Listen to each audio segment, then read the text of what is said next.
welcome to another episode of the Dadcast. So I wasn't going to do this kind of topic originally, but since Agatha Along premiered last week with its two episode premiere, I've taken a lot of stock on some YouTube creators that I watch personally, that I enjoy most of their content, and just other ones around the YouTube sphere.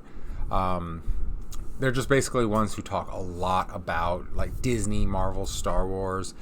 And since The Rise of Skywalker, they've definitely made a living for themselves talking about Disney and their missteps when it comes to Star Wars, Marvel, and maybe, depending on how you look at it from a certain point of view, to quote Obi-Wan Kenobi, a modern message that's being sent out there looking for that modern audience. So it's one of those things that we've entered this new phase of Marvel and Disney where, Force Awakens opens up. We've got, Marvel phase 1 through, I think, 4. I lost track of all the phases. I think Endgame was in phase 4.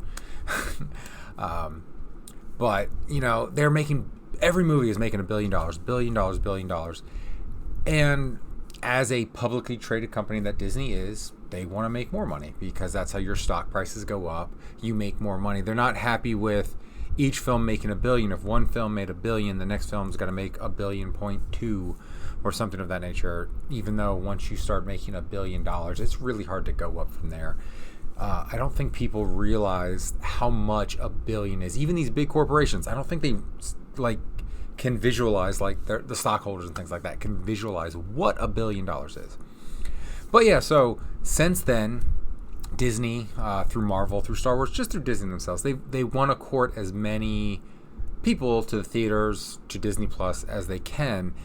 And when you have, and for this I'm just focusing mostly on Star Wars and Marvel, when you have a core group of avid fans like Star Wars does, like Marvel Comics does, you want to go outside of that because you think, and I've discussed this before, you think that, hey, this core fan base, they're going to watch, they're going to consume all the product that we offer for this, no matter what, no matter quality, no matter what superhero it's about, no matter what part of the Star Wars galaxy it's about, these fans are going to continue coming back.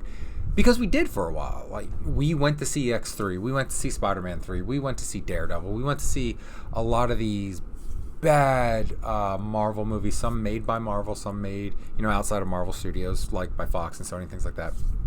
We went to see them because at the time, we just wanted to consume as much as we can because we weren't getting 6 comic book movies a year, Star Wars was a generational event. The first trilogy, 77 to 83.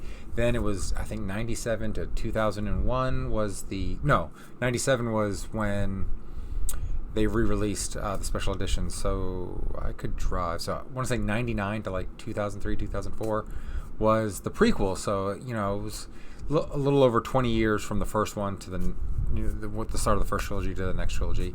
And then we waited, 15 years for the prequel trilogy to come out. So both Star Wars and comic book movies were events. They were things we didn't get very often, especially with comic book movies not really hitting their stride until the 2000s. So we consumed everything because we didn't have that much to consume. But now with Disney Plus and Disney owning Star Wars, we were getting a new Star Wars movie almost every year. We'd get the trilogy and then an offshoot movie plus Disney Plus shows. And with Marvel, we were getting I think at the height, 5 to 6 Marvel movies a year.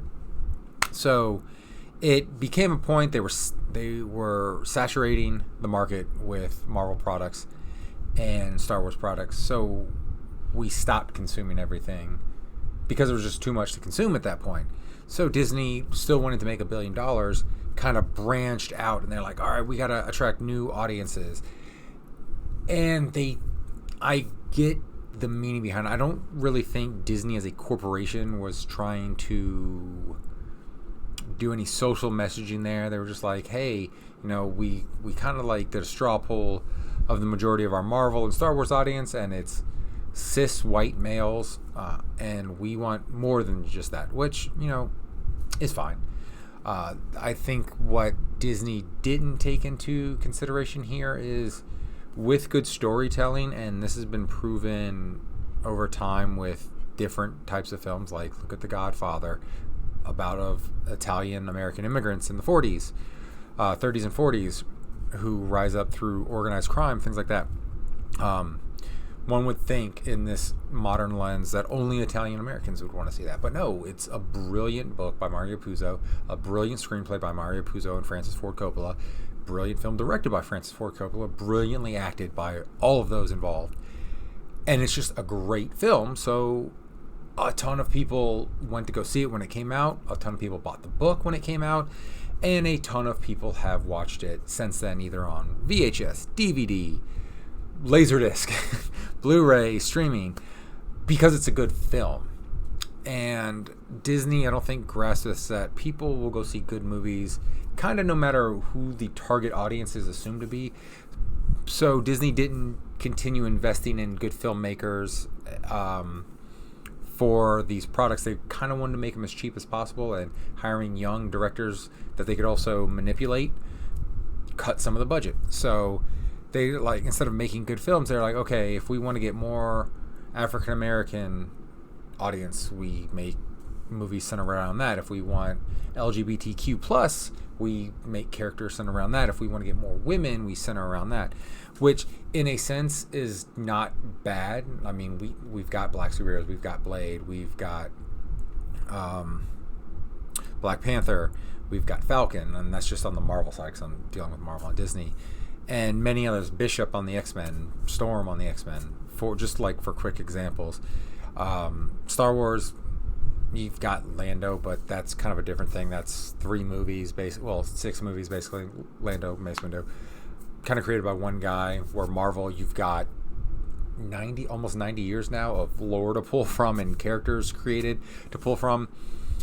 But so I mean, it's not a bad thing to have these different characters out there. And Marvel has a few gay and lesbian characters. I am not 100% familiar with.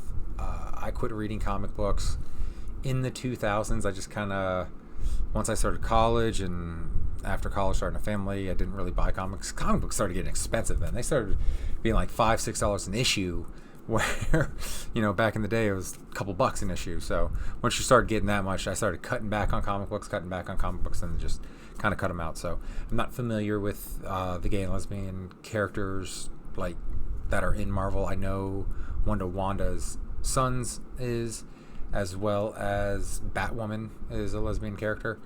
That I just know that through like media and things like that. I don't have firsthand reading those books like I do, you know, Falcon, Bishop, Black Panther, Blade, things like that. But I'm rambling, so let me get back on point. So Disney did that, but they did it in the wrong way. They did it like, we have to do this first, and then they worried about story and everything afterwards, which you should always start with story. You should always have a compelling story, and characters' actions and their personalities should be based off of the story, not just because you want these things. And I think it, for Marvel at least, it came to a head with She-Hulk, which I had skipped, not for any social political views. I know of She-Hulk. I've seen her in a few comic series that I've read, but I'm not really a big fan. And as someone who has a family, a job, I don't necessarily seek out all these side projects or side, you know, stories and stuff from Marvel and Star Wars and things like that, just because I don't have the time to do all that, because I have other interests besides comic book movies and Star Wars movies and things like that. So it's just one of those things. I was meaning to watch She-Hulk, but I was kind of waiting till it ended, and then I was just going to kind of binge the whole thing. And then after it came out and reading reviews and seeing what it was all about and how it ended, I was like, no, I'll pass on that. But yeah, it came to a head with She-Hulk, especially with the creative team behind it not really being familiar with the character or the world of Marvel. They were trying to create a courtroom drama / comedy, but didn't know anything about courtroom dramas, and from what I heard, not much about comedy.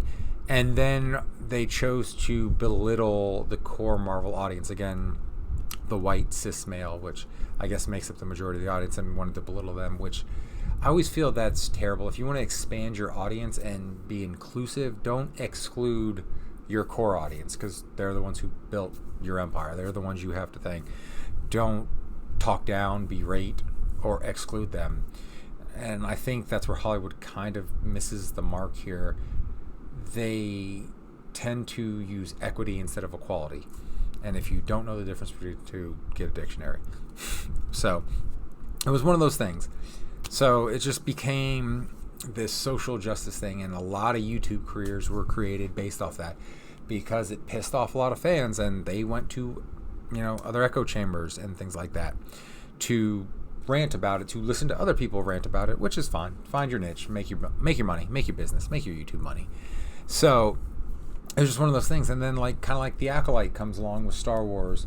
Well, I mean, a lot of people got pissed off with Kathleen Kennedy coming out with The Force is Female, and South Park funny ass episode aside, making fun of Star Wars and Disney with put a chick in it, make her lame and gay. Aside from that meme, I don't think that's really what Kathleen Kennedy meant with The Force is Female. I think she was trying to attract more female viewers to Star Wars, and just the messaging got muddied. And I mean, that's kind of the problem with corporate entities trying to send out messages. They don't know how to do it, and they're not really invested in the product. Because I mean, like Kathleen Kennedy, yes, she worked for Spielberg, she worked for George. I can't remember if she worked at Lucasfilms or if she, worked for, because you see her on a bunch of stuff Spielberg and Lucas did. I don't know if she's on the original trilogy, but she's in Indiana Jones. I believe she's a producer on E.T. A lot of stuff they worked on in the 80s, she's a producer on. So, but it wasn't her baby. Like Indiana Jones was Lucas and Spielberg's baby. Star Wars was Lucas's baby. She's not as emotionally invested in those properties as the creators are.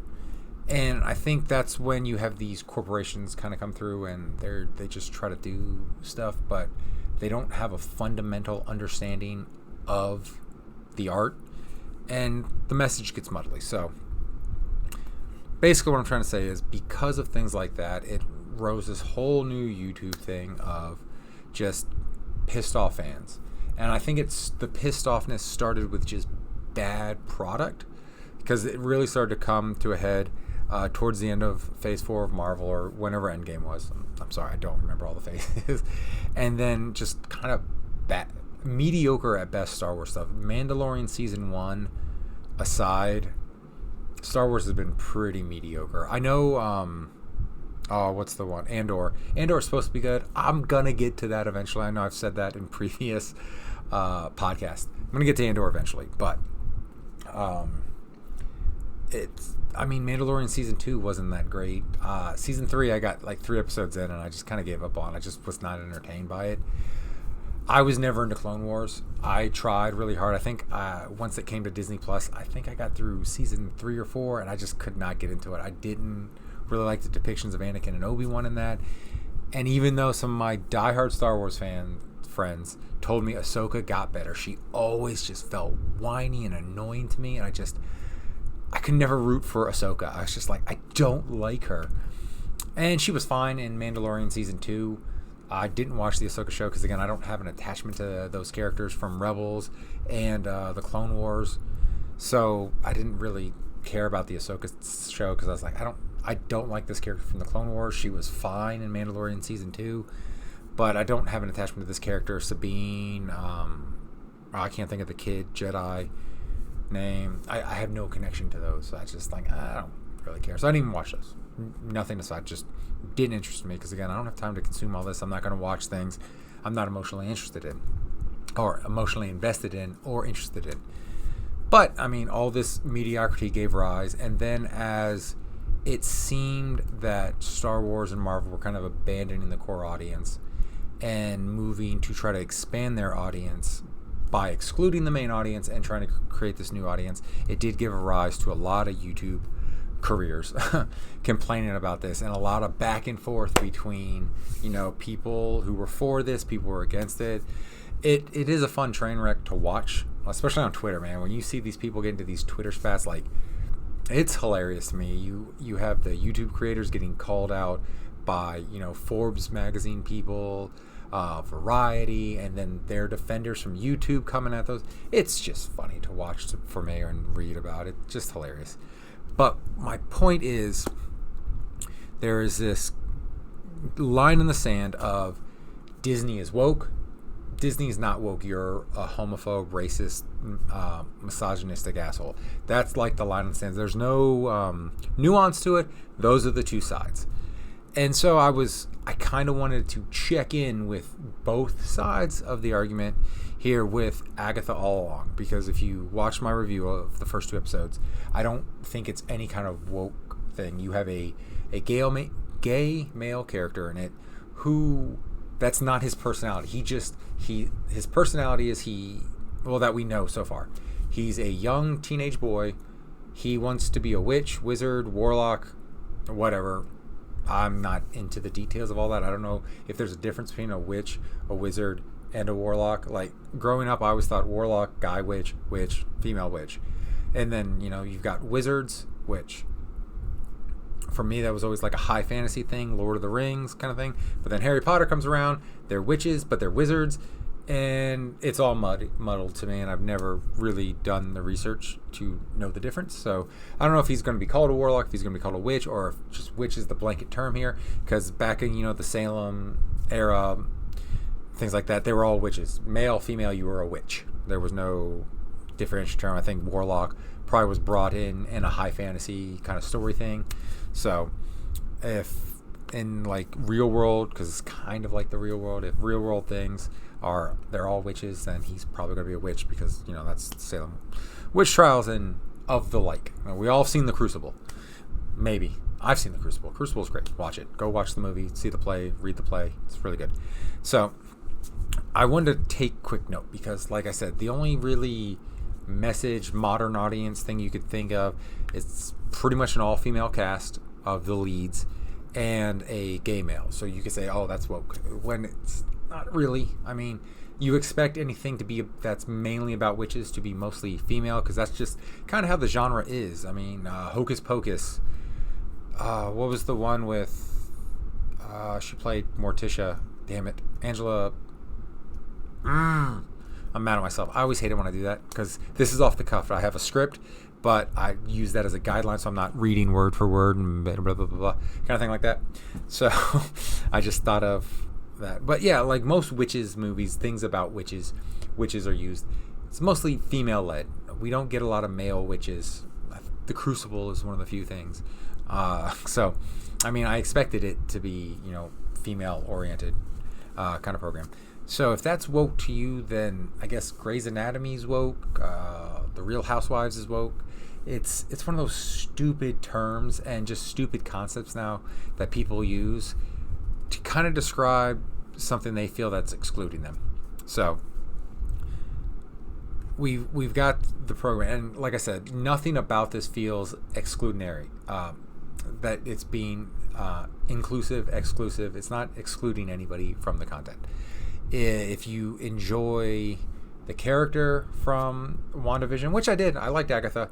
Again, Katherine Hine, I think she's a hilarious actress. She kind of plays this over-the-top character all the time in comedies, which is fine by me. She's found her niche, just like Aubrey Plaza in this is always playing that sarcastic emo character, and that's what she kind of plays in this. So you found your niche. I mean, I've got nothing against that. Like I always joked, if I ever became an actor and I got typecast in a certain kind of role, whether it be like superhero, sci-fi, whatever, I wouldn't care, because I'm making money. I'm doing something. So yeah, so it's just one of those things, like nothing about this seems like we're excluding males from it. Like, it might not be for your average male audience. It might not hit with you, but I mean, something like Grey's Anatomy isn't either, but no one calls Grey's Anatomy woke, or at least they didn't. I've watched several seasons with my wife, mostly her watching it and I'm doing something in the background, but paying attention, because sometimes it gets interesting. I prefer my medical dramas to be Scrubs, because according to doctors, that's the most accurate medical show ever.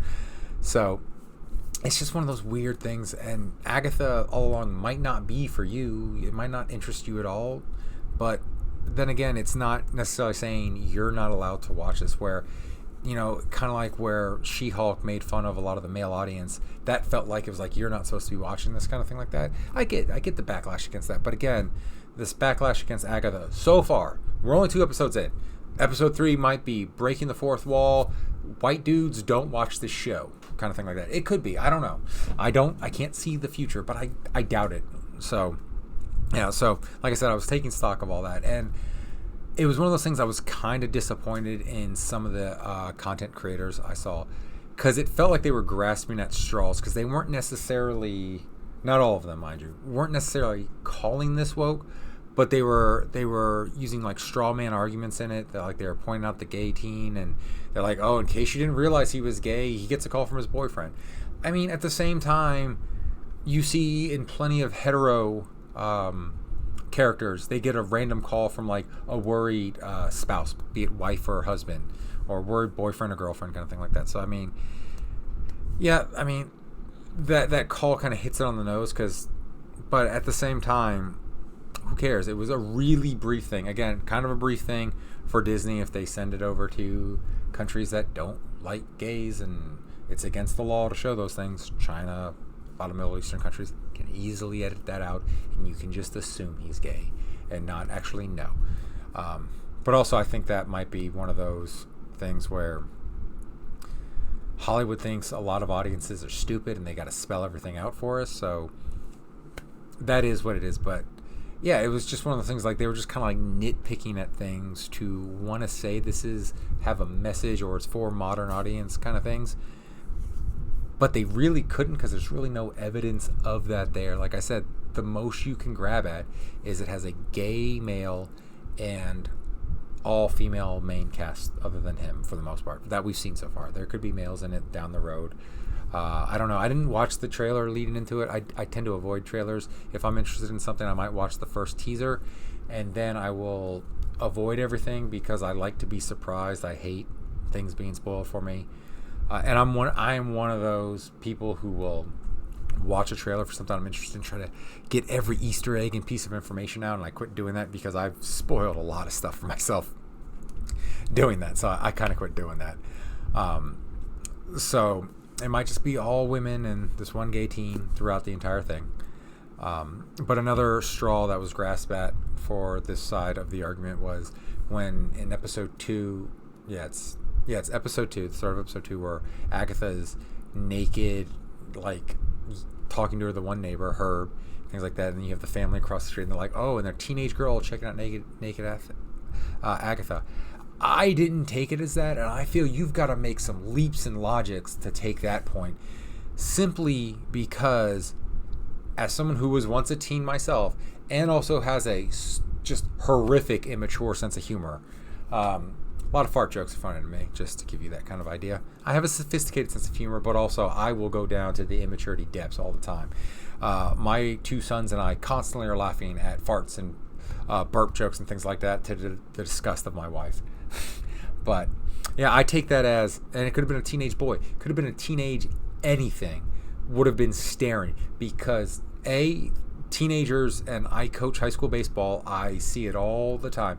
Teenagers just have a staring problem when it comes to something unusual, something they haven't seen before, like constantly, like I'm getting on them when something weird happens outside the baseball field during practice, and they're just standing like, focus back on the field, kind of thing like that. And I mean, kids in general are just like that. They see something out of the ordinary, like a naked neighbor, they're gonna stare.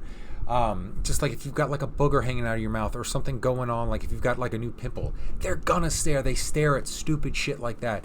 And that is how I took that scene to be. Like, she wasn't checking out Agatha. There was nothing harmful in that scene. It was a teenager seeing a naked neighbor and staring, because that shit's hilarious to teenagers. Because how many times when you were a kid, you were a teen, you saw something out of the usual, whether it be PC or not, and you just stared at it because you weren't used to seeing that. Like, I'm one of those people.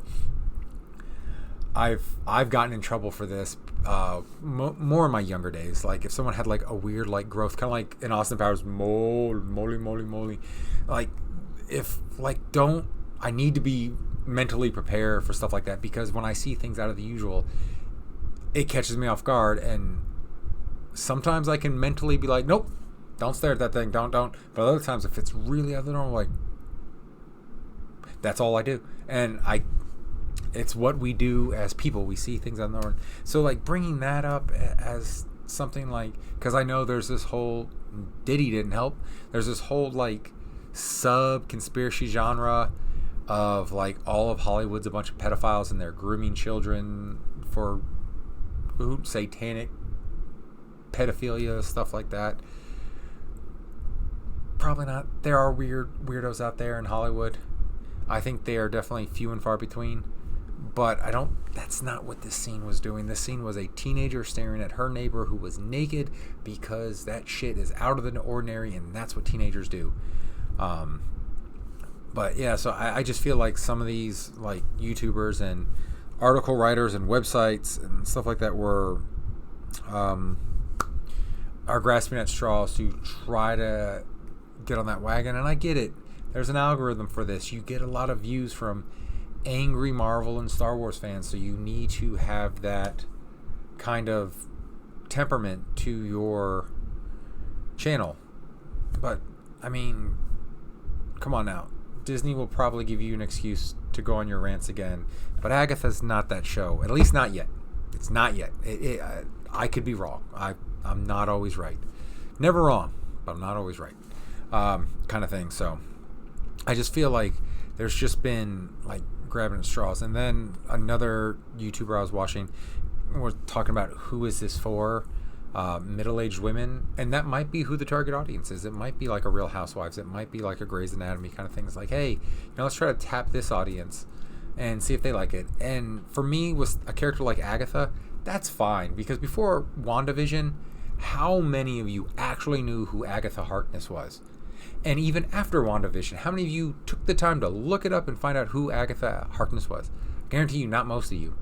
And for those of you who want to know, she made her first appearance in the comic books as the nanny to Franklin Richards, Reed and Sue Richards' son. That's where she got her start. And there was something mysterious behind her, and we later find out she's a witch, but kind of a good witch, and things like that. And she looked like your old Nan. That's what she looked like. She kind of looked like the actress who played Aunt May in the Sam Raimi Spider-Man trilogy.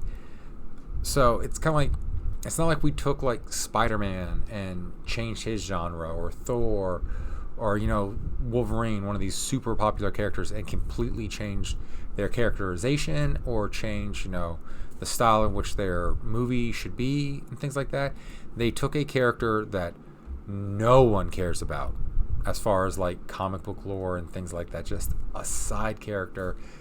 As far as I know, I think recently she got her own book, and they made her younger. Again, I don't read comics anymore, so I don't know how this happened. But yeah, they took a side character, and they're doing something different with her, like a genre show, a witch show, a show made for middle-aged white women drinking wine with their friends on the porch. I don't know. But yeah, that's fine, because remember when the MCU first started out, we got Captain America Winter Soldier, and that was a government spy espionage thriller, and then Doctor Strange was supposed to be their step into horror, and Ant-Man was supposed to be a heist flick. Well, we did get the thriller, the espionage thriller with Winter Soldier, but Doctor Strange neither one was really a horror at all. I mean, the Multiverse of Madness one kind of had some more horror elements to it, but not a horror movie. And Ant-Man had some heist to it, but not really a heist film. So it's one of those things, like, Marvel had big plans to give us all these, genre-defining films. So yes, they were superhero movies, but a genre inside of a superhero movie. But they didn't do that. They kept making billions of dollars, so they went the safe route. They're like, well, if we change genres, or we make this not a superhero movie, it won't make us enough amount of money. So we won't do that. These will all be standard superhero movies.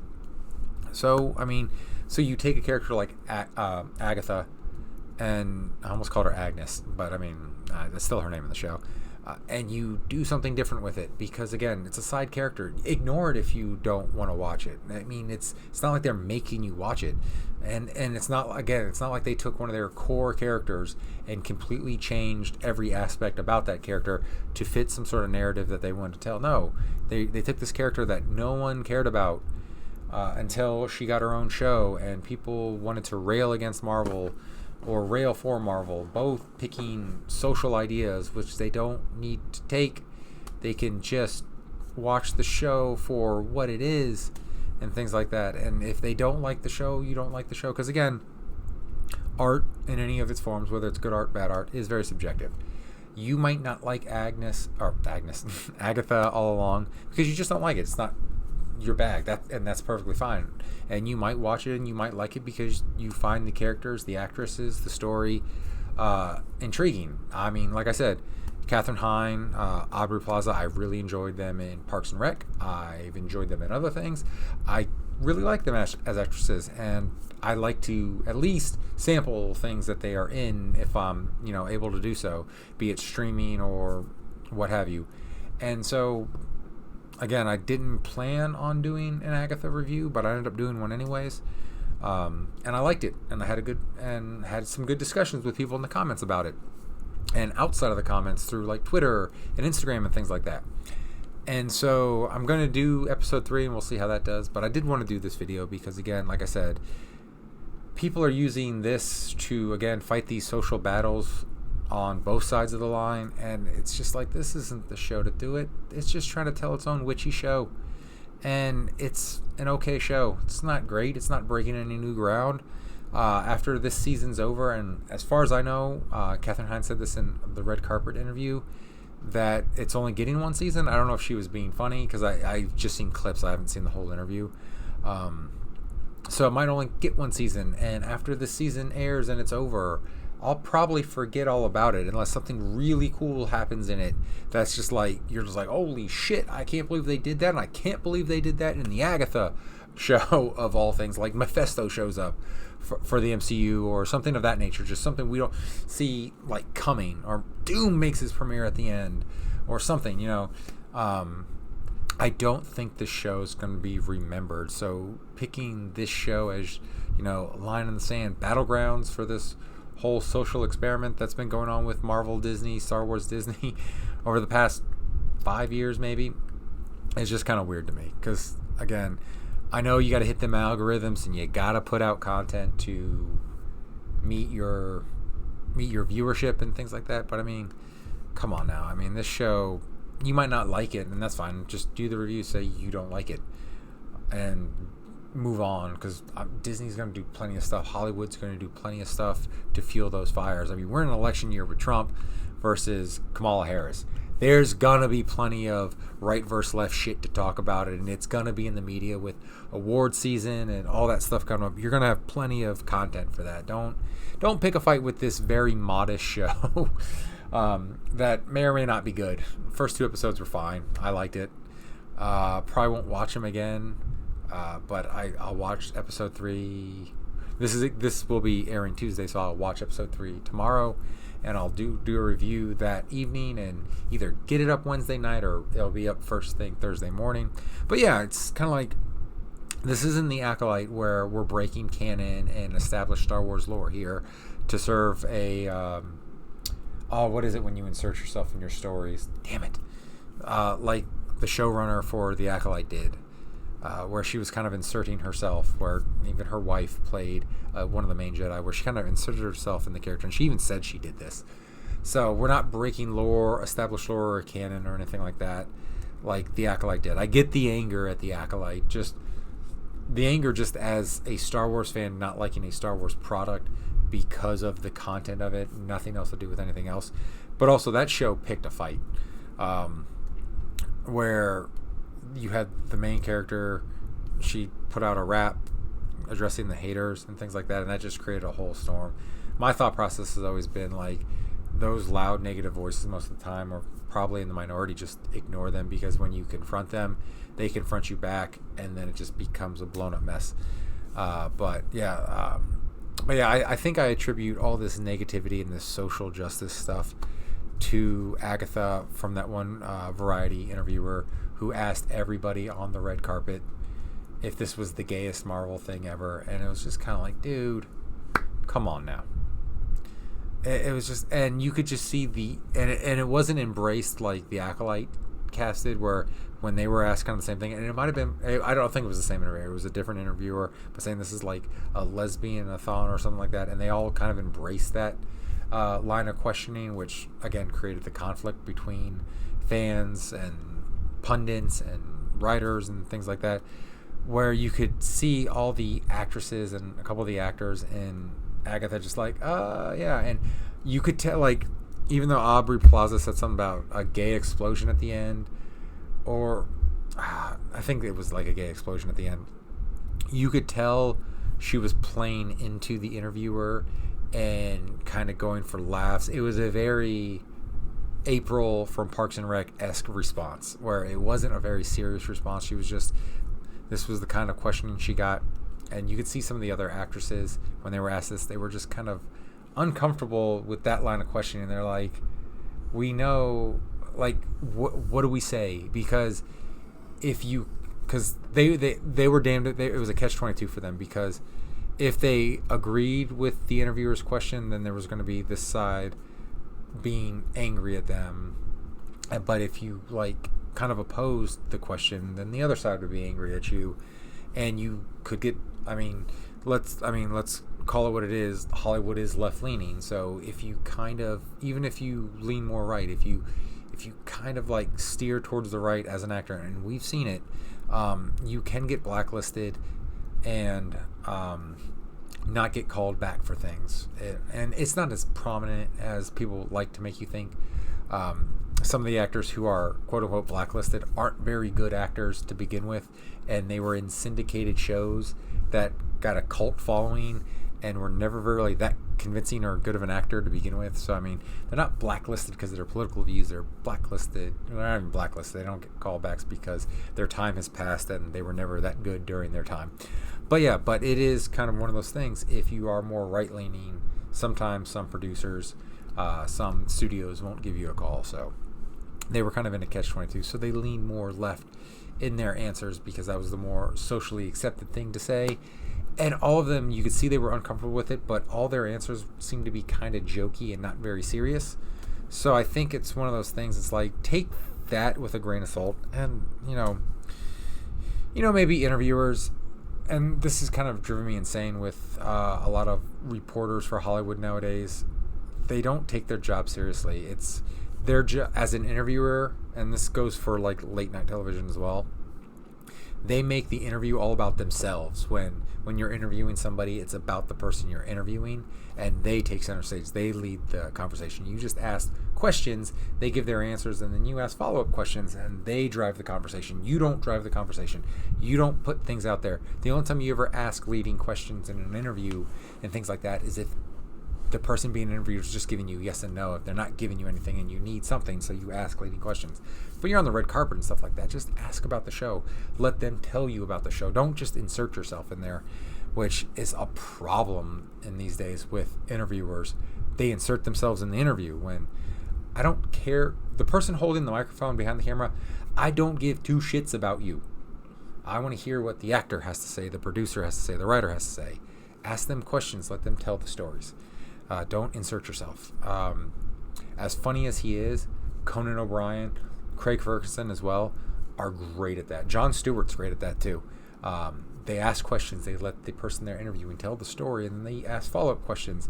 And, sometimes Conan will react and do a funny joke. Same with Craig Ferguson. Same with Jon Stewart. They'll react and they'll do something funny, kind of thing like that. And they're also great when the interviewee is not being cooperative, things like that. And that's what you're supposed to do as an interviewer. Like, go watch. I don't know if he does it because I know he's like part-time on the Daily Show, and I only watch the clips on YouTube anymore. I don't watch the Daily Show like this. But go watch some of Jon Stewart's old interviews on the Daily Show. Especially watch interviews where he's interviewing people on the right. It's great because the Daily Show's a left-leaning show. Jon Stewart's left-leaning, but he does a great job with his interviews. Same with like Stephen Colbert. Watch Colbert when he was on the Colbert Report, not on the Late Show. I don't know what happened there between the Colbert Report when he was acting and playing a very right-wing pundit to what the Late Show is. I don't know. But he would be interviewing people who didn't agree with him politically, but they were great interviews. He'd let them tell the story. So interviewers, watch good people who do good interviews and copy that. Don't insert yourself in the interview. But yeah, I think without that variety reporter doing those kind of interviews and asking those kind of questions on the red carpet, I think there'd be less controversy around Agatha. But people have got to get those clicks, got to get those views. I mean, that's kind of why I'm talking about it too. I'm talking about it because I'm hoping people stumble upon my video in the algorithm and they watch it. I do like how my lights, I didn't set this because it's based on the TV. I've got the NES Pursuit playing on, and just it copies, it mimics the colors on the TV, and it's flashing purple, and I'm talking about Agatha. That's fun. But yeah, so I think this show's a non-controversy, and I get it. People are creating controversy because we live in a world of headlines and Twitter clicks and YouTube clicks and article clicks, so you got to kind of do that. It's kind of why my first review is Agatha Woke. I wanted that clickbaity thing because I'm a small YouTube channel. I got to use clickbait sometimes. I don't like to. I like to give you like the title of my video. I like it to be more direct about what the topic is, and so you know what you're getting into when it comes to it. But sometimes you got to be clickbaity to get the views and get your point across. So I apologize for any future clickbaity articles. If this channel ever becomes big, those will go away. I hate them so much. I want to tell you exactly what my video is about, and you watch it because you want to see my views on things. So yeah, so to me, it's a non-controversy. Agatha is a show about witches. I've seen no cis white male man-hating in it so far. Like, none of it. So I don't think this is one of those woke shows or anything like that. I think it's kind of a side story. And again, if it's not for you, don't watch it. Don't hate watch it. Because hate watching always cracks me up. You're wasting your time. I know it's for content, but Disney only sees views. So if you don't like something, don't watch it, because if everyone's hate watching it, they're like, oh, we got 10 million people watching this. They might all hate it, but they're watching it. And they're like, season 2 greenlit. I think that's how we got a season 2 of Rings of Power. And that's another show I avoided. I really love Lord of the Rings. I love Hobbit, the books, and the movie. Well, not the Hobbit movies. God, how do you take a 170-page book and expand it to three-hour movies? Jesus Christ. But I love the Hobbit movies, or the Lord of the Rings movies. I do love the original Hobbit cartoon. Was it Rankin and Bass did the Hobbit cartoon? But yeah, I avoided the Rings of Power. I was going to watch it. The trailers hooked me. I was going to watch it, and then I heard how it bastardized Tolkien legend, stuff like that. And again, I'm not even getting into the social controversies of it. I'm talking solely on the product as a Lord of the Rings universe kind of thing like that, and how it just does a terrible job of it.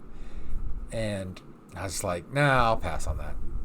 And apparently, it's just now it's even worse because there are no controversies to it because everyone knows what they're getting at it. Apparently now it's just boring.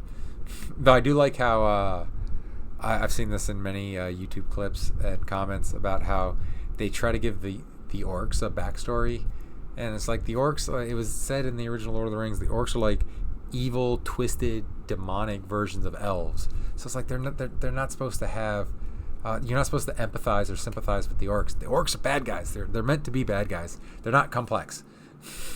People like Saruman, like those kind of villains in it are more complex, and you're like, oh, he was a good guy, but he became a bad guy. How did he become a bad guy? Why did he become a bad guy? That kind of thing. Orcs are just bad guys. The Uruk-hai are just bad guys. Sauron, just the bad guy, complex bad guy. The Ring Race, the Lynch King, not Lynch King.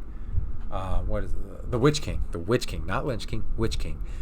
Again, male witch. That is a complex backstory, kind of thing like that. Orcs are not complex. Orcs are just bad guys. So, yeah, so I avoided that too. So, but yeah, if you watch the first 2 episodes of Agatha All Along, tell me what you thought. Do you think it's a non-controversy? On both sides, mind you. They're both arguing. I'm not taking a side here. I just think Agatha is not the vehicle to which to get your social, political views out there. It's just a show about witches, and it's an okay show. I've enjoyed it so far. I will watch the 3rd episode. And if I do a review on it, which I plan on doing, I'll probably finish the show at 6 to 8 episodes. They're about 30 minutes long. I mean, when you put it on, it says 40 minutes, but there's a shit ton of credits at the end. So it's about 30 minutes an episode. So, I mean, I'm going to continue watching them. I'll do a little review. The reviews will not be as long as this video or the previous video. They will be quick reviews because I wanted to address things in that video and address things in this video. Going forward, the reviews are simply going to be plot synopsis and is the episode good? Do I recommend it? Kind of thing like that. So 5 to 10 minutes probably max. So, yeah. Did you like Agatha, the first 2 episodes long? Do you plan on continuing watching it? What are your thoughts on this whole Marvel controversy? Again, I think it's a non-issue. But yeah, I mean, as I've always said, I talked about it with Assassin's Creed Shadows. I've talked about it with Disney Star Wars. If you don't like it, don't watch it. Don't buy it. Just ignore it, and it will go away. I mean, Marvel did clean house of a lot of their creators. Reportedly, because of their social political views, they felt they were steering Marvel in the wrong direction. Again, that's reported. That's not any statement from Disney or Marvel. Kevin Feige or Bob Iger of the likes. That's just what was reported. So it's kind of one of those things like Marvel might be moving back to just making superhero movies and not really sending you any kind of message or trying to send a message or a perceived message of that thing. So I mean, we'll see where we're at. And give a like, a subscribe if you like what you saw. And like I said, just consume what you like. If you like it, buy it, whether it's toys, video games, movies, what have you, comic books. And if you don't like it, if it's not for you, just ignore it. Those things, like any kind of money-making thing, if you ignore it, it goes away. If enough people ignore it, it goes away because it's not making money. They're in the business of making money. So, and they don't care how they make it, whether it's people angrily watching the movies and complaining about it online. All they see is engagement. All they see is views. But if enough people don't watch something and don't talk about it, then it goes away because it's not making them any money. They're in the business of making money. Just like people who make reviews and things about that, we're in the business of making money. I'm making no money, mind you, because I don't have enough subscribers. So I just do this for fun. But yeah, so leave a like or dislike if you hated this video. Dislike it. Thank you for watching this long if you disliked it. But if you do want to see more of my opinions, see more of my gameplay videos, modding videos, we do it all here. Toy reviews. I got a toy review up now. Son Goku Super Saiyan. Really cool toy. Check out that review. And I've got a little Bumblebee right here. No review on him. This is an old figure. My son was playing with it and set it right there last night, and I didn't pick it up. But yeah, thank you for watching. And as always, have a great rest of your day. Take care now. I'll see you in the next video. Bye.